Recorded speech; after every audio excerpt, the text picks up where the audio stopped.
आखिर जिंदगी में असली सुखी कौन सा व्यक्ति है? इस विषय पर गौतम बुद्ध की बेहद ही प्रसिद्ध कहानी की शुरुआत करते हैं। हम हमेशा उन चीजों के पीछे भागते रहते हैं जो हमारे पास नहीं है।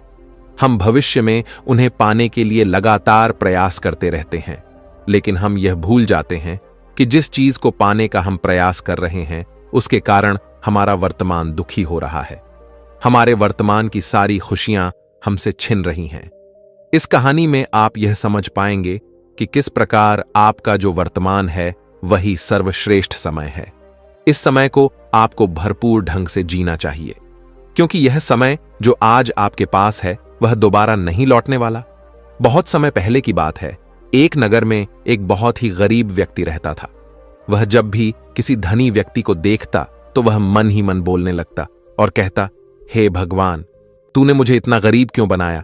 इन अमीर व्यक्तियों को देखो, ये लोग कैसे ढंग से खेल रहे हैं, जीवन का आनंद ले रहे हैं, और एक मैं हूं जो हर रोज एक एक पैसे के लिए तरस जाता हूं। मेरे पास तो फूटी कौड़ी तक नहीं है और यह लोग पैसे बर्बाद कर रहे हैं। हे भगवान, मुझे भी अमीर बना दे। एक दिन वह व्यक्ति इसी तरह बोल रहा था, तभी उसके पास से एक बौद्ध भिक्षु गुजर रहे थे। उन भिक्षु ने उस गरीब व्यक्ति की सारी बातें सुन ली और तभी वह बौद्ध भिक्षु उस व्यक्ति से कहते हैं, क्या बात है भंते, तुम इतने परेशान क्यों हो? तुम इतने दुखी क्यों लग रहे हो? क्या कोई तकलीफ है तुम्हें? तभी वह व्यक्ति कहता है, हे गुरुदेव, मैं बहुत दुखी हूं, मैं बहुत गरीब हूं। मेरे पास तो खाने तक के लिए पैसे नहीं बचते। मैं एक एक पैसों के लिए तरस जाता हूं। इस दुनिया में मेरा कोई नहीं। मैं सुखी होना चाहता हूं। मुझे सुखी होना है, मुझे अमीर होना है। हे गुरुवर, क्या आप मुझे कोई ऐसा उपाय बता सकते हैं जिससे मैं जल्द से जल्द अमीर हो जाऊं और मेरे पास किसी चीज की कोई कमी ना रहे? उस व्यक्ति की यह बात सुनकर उन बौद्ध भिक्षु ने उस व्यक्ति की तरफ ध्यान से देखा और फिर उस व्यक्ति को कहते हैं, भंते, तू मेरे साथ चल। इतना कहकर वह भिक्षु उस गरीब व्यक्ति को एक अमीर व्यक्ति के घर ले गए। उस अमीर के घर को देखकर उस गरीब व्यक्ति की आंखें फटी की फटी रह गईं। उस गरीब व्यक्ति ने उन भिक्षु से कहा, हे गुरुवर, इतना अमीर होने के लिए तो मैं कुछ भी कर सकता हूं। यदि मेरे पास इतने पैसे हो तब तो क्या ही बात है, इस घर में तो कितना आनंद आता होगा। तभी वह भिक्षु मुस्कुराने लगे और उस गरीब व्यक्ति से कहते हैं, इसीलिए तो मैं तुम्हें यहां पर लाया हूं। इतना कहते हुए भिक्षु उस व्यक्ति को उस घर के मालिक के पास ले जाते हैं और उस अमीर व्यक्ति से कहते हैं, तुम्हारे पास तो इतनी धन दौलत है, इतना आलीशान घर और सारे ऐश ओ आराम है, क्या तुम सुखी हो? तभी व्यक्ति जरा सा मायूस होकर उन बौद्ध भिक्षु से कहता है, हे गुरुवर, कैसा सुख? केवल धन दौलत होने से सुख तो नहीं आ जाता। मैं तो जन्म से ही अंधा हूं और एक अंधे के जीवन में सुख कैसे हो सकता है? सुखी तो वे लोग हैं जिनके पास आंखें हैं, जो लोग इस संसार को देख पा रहे हैं, इसकी खूबसूरती को आंख भर के निहार पा रहे हैं। हे गुरुवर, मैं तो बस इतना ही चाहता हूं कि केवल मुझे कुछ पलों के लिए ही सही, लेकिन इस संसार को देखने का अवसर प्राप्त हो।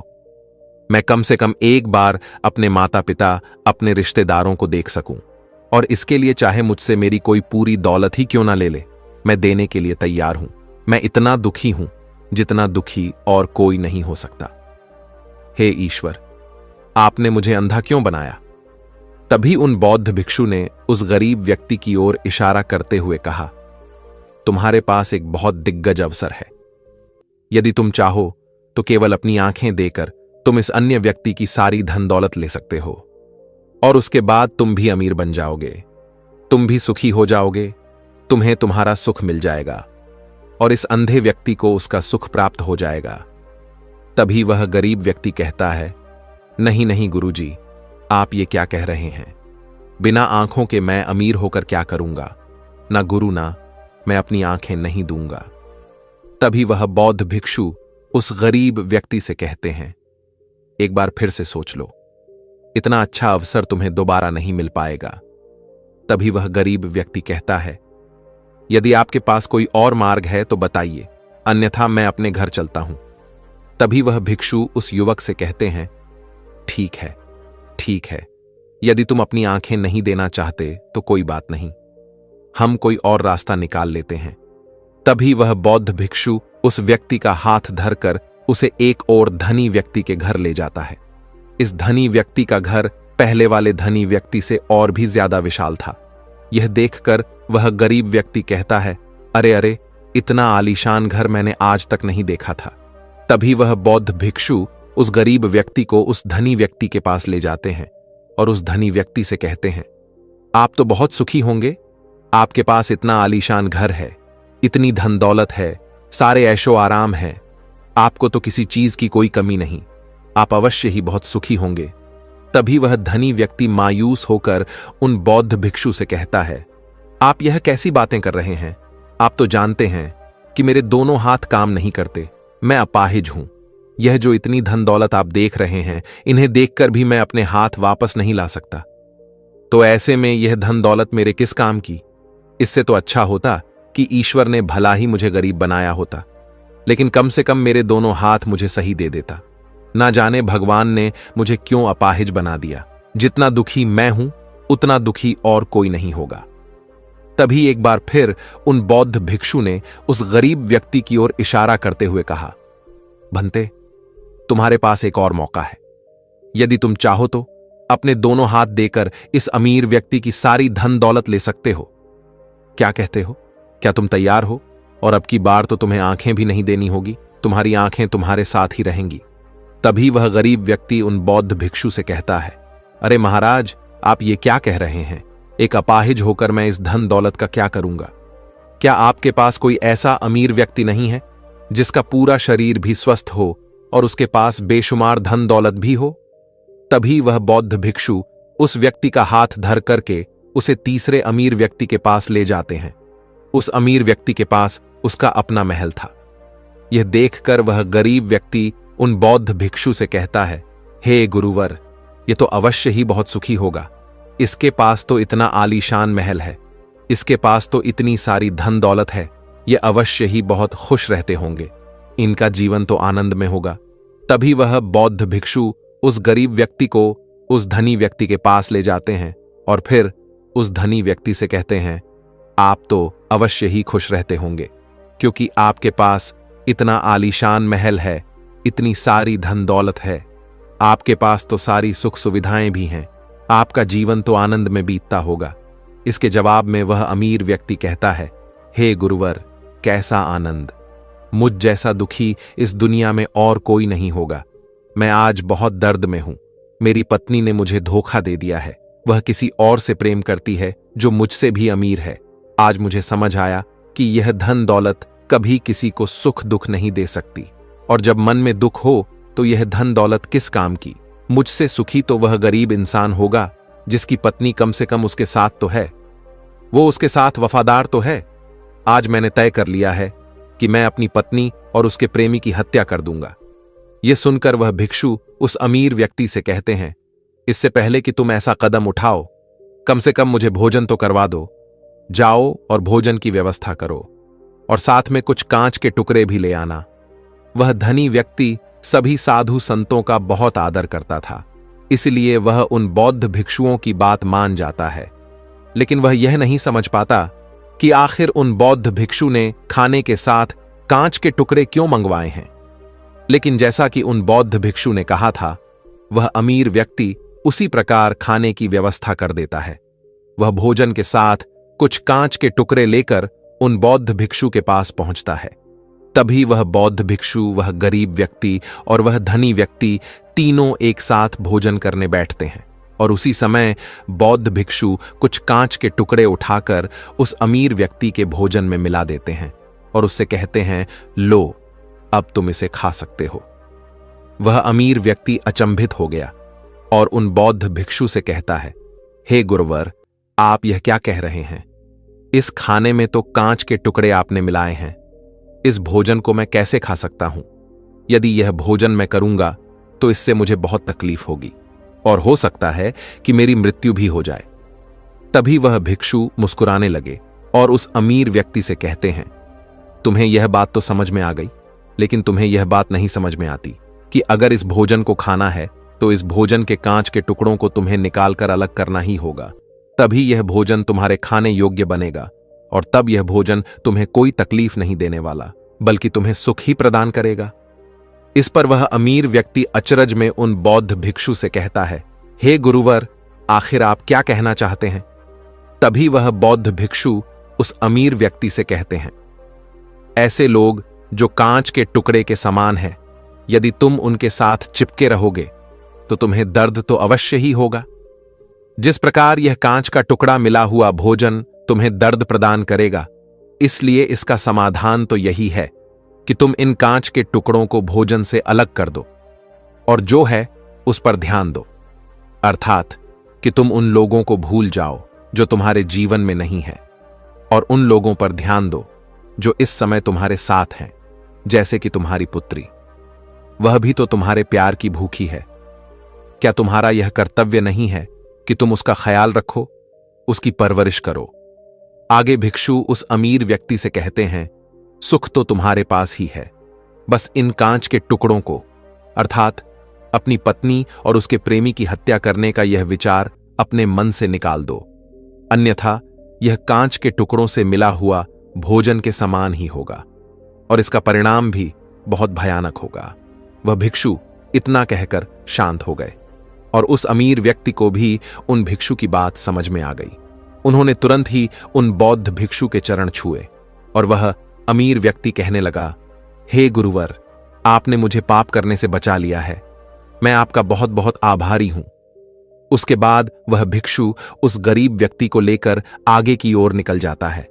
तभी रास्ते में वह गरीब व्यक्ति उन भिक्षु से कहता है, हे गुरुवर, क्या इस दुनिया में ऐसा कोई नहीं है जो सुखी हो? तभी वह भिक्षु उस गरीब व्यक्ति से कहते हैं, भंते, आखिर तुम सुखी क्यों नहीं हो? इस पर वह गरीब व्यक्ति कुछ देर के लिए सोच विचार करता है, लेकिन उसके पास कोई जवाब नहीं होता। तभी वह भिक्षु उस गरीब व्यक्ति से कहते हैं, क्योंकि तुम्हें वह चाहिए जो तुम्हारे पास नहीं है। तुम्हारे पास धन नहीं है और तुम्हें धन चाहिए। तुम अमीर होना चाहते हो। तुम्हें लगता है कि वह तुम्हें सुख देगा, लेकिन तुम इस वास्तविकता को भी भूल रहे हो कि बाद में तुम्हें दुख भी वही देगा।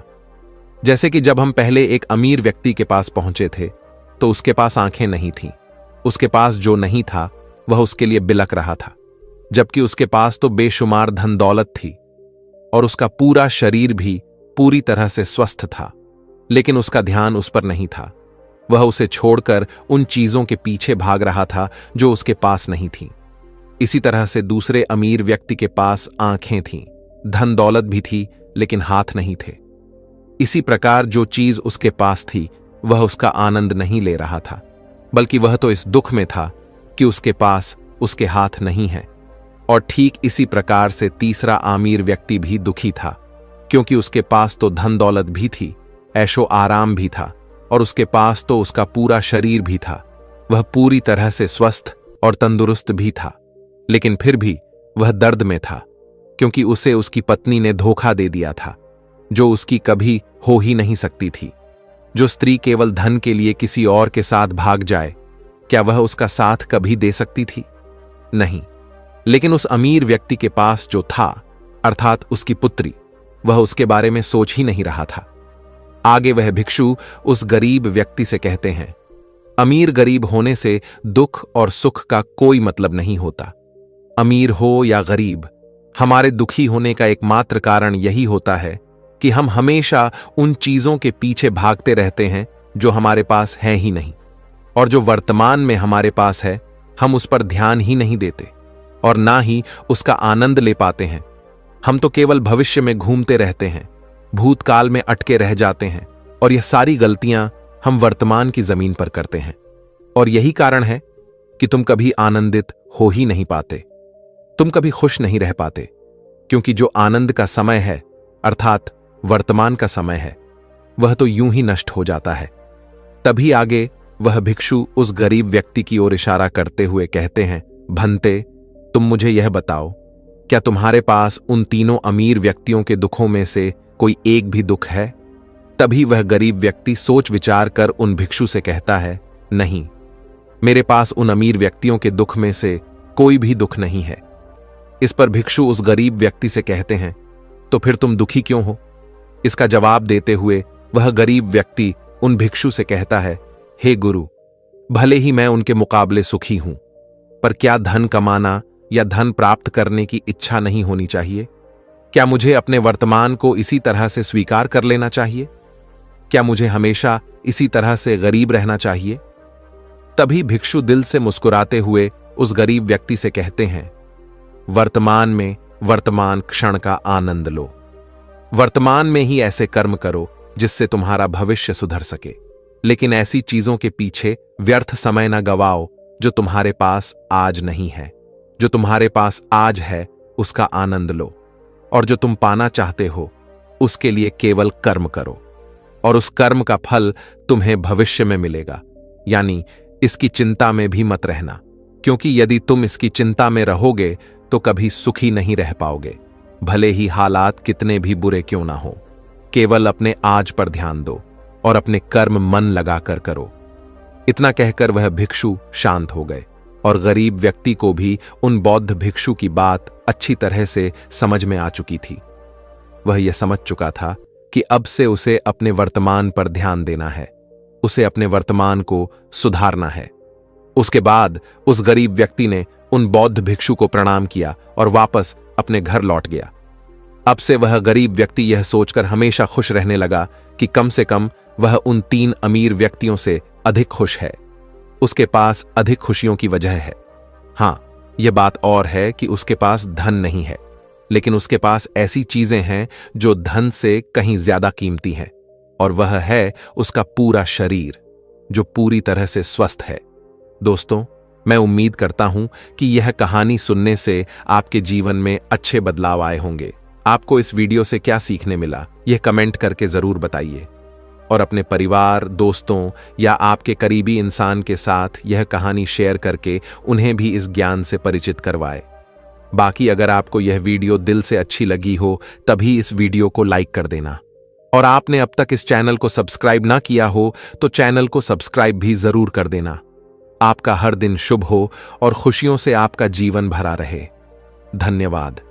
नमो बुद्धाय।